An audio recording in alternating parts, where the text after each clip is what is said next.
So the Baltimore Magazine produced an article about Hagerstown, Maryland.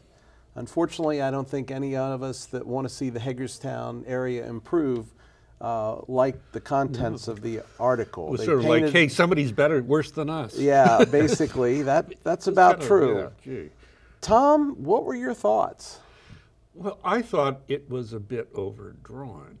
You know, I always like to think, you know, I moved here just a bit over 6 years ago, and I don't see things quite the way it was depicted.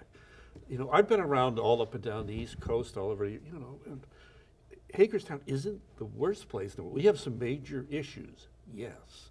And some of the statistics are very troubling, but I don't know, it just seemed, again, hey, somebody's worse than we are, you know, and why is it in the Baltimore Magazine? I don't understand. Yeah, I don't understand. I didn't quite get that. Is it the pot not calling the kettle black? Okay, Baltimore is a much larger entity, and Baltimore has Well, yeah, more severe problems. But you know, what they pictured in the article was, let's find what the worst we can expose about a given community, Yeah. and we're going to do that. And we were the object lesson of that. And we were the object exposure. lesson. It very easily could have fallen on other, you know, former important cities throughout the state. You know, if we went to Cumberland or we went to Garrett County and visited out there, or somewhere on the Eastern Shore, all the, you know, county seats, so to speak, you know, have faced some types of challenges. You know, Frederick, it took them over 20 years to revitalize their downtown, and we're on that pathway.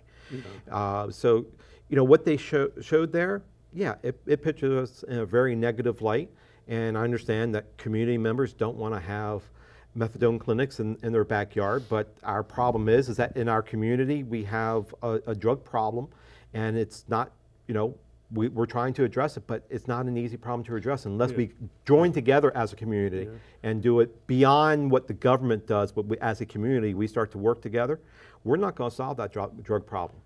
Yeah, you know, they put an old picture of Hagerstown, the good old days, with a nice 50-something Chevy, and right there at the square, you know, right there at the square. Pre-JFK days, Right. the men's were all donning their hats and suits. Then implied in the article, at least in my view, implied that, you know, on every street corner is a meth clinic. Well, yeah, and even the idea that it's this dirty, rundown place, you know, actually, when I drive around, I said, gee, I know a lot of places, it's actually fairly clean to a number of places. Well, you know, they took a picture of a community store, the Buyers Market, and they showed there's a dog at the back door. That's not Buyers Market. It's it's a laundry right beside Buyers Market that the dog's tied up to. So that was a little misrepresentative. And you know, that little road behind Buyers Market, and then the riffraff that we have underneath the railroad bridge there on Franklin Street. There's a lot of homeless people that are, you know, congregating. Our community has a housing problem. We have a homeless problem. We have a drug problem.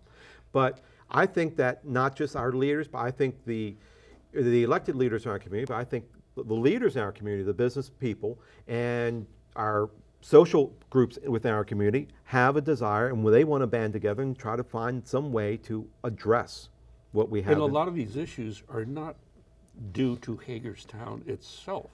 I mean, these are issues across the country. We have more here in some respects because of the poverty level in Washington County. We have a challenge in Hagerstown because we are a major crossroads of two interstate systems. Well, the other thing that we have is, for the longest time, when people were let out of the prison system, they were not transported back to their original location. They were released into Hagerstown with no guarantee that they would leave, and with $15 and dropped off of the Greyhound stop. What do you expect them to do? Right. Yeah, we know well, $15. I've been hungry for a Big Mac. So Well, exactly. we know the recidivism rate.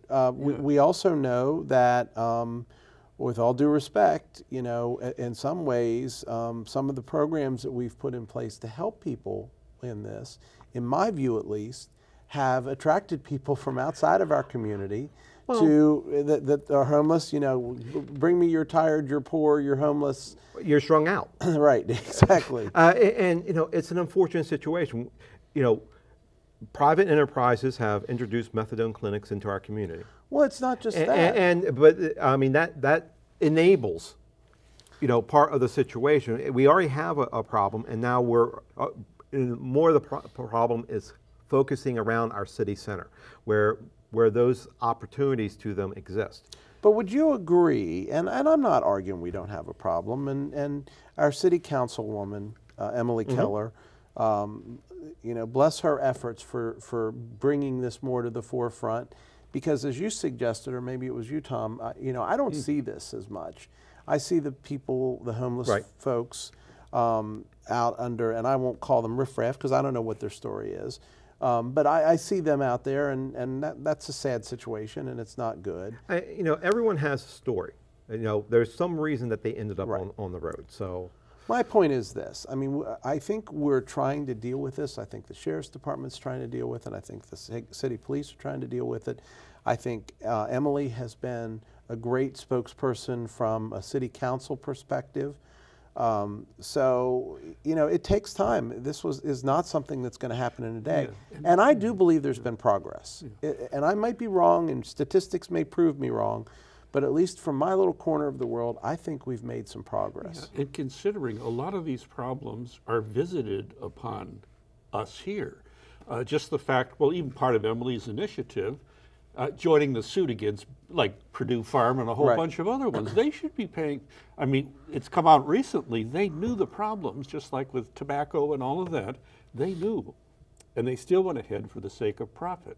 So there's some real big issues here that we're not essentially Hagerstown's doing, even the highway meeting, and some of the industries that left. I think there has been, part of the problem is there has not been enough leadership, in my opinion, since I've been watching things since I moved here, in terms of aggressively going after just some of the economic factors here, which is a huge factor in the whole addiction issue, and really trying to find out how we can get some other businesses here and retool because Hagerstown, the whole area got hit hard. Yeah. And it's part of it is bigger. There's very little vision. I sat on that county commissioners meeting 2 weeks ago, and I was appalled at all the stuff being brought up, and nobody had anything to say. It was the leadership. The lack of it is appalling, in my opinion. And you need to be aggressive.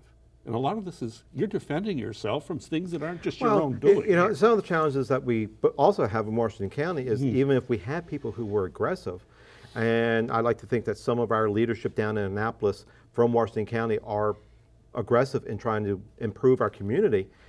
Even if you have that type of leadership, we reach a blockade because more focus is on the Baltimore and Washington corridor, where all the votes are coming from. So it's that's from the government angle. I'm talking about local business and people getting out there and selling in Hagerstown.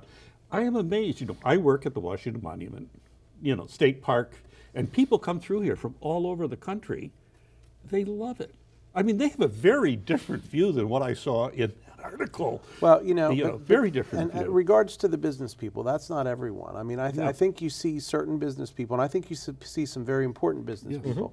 I think Don Bowman has been a critical part doing what he's done and continues to do in the city of Hagerstown, in city center.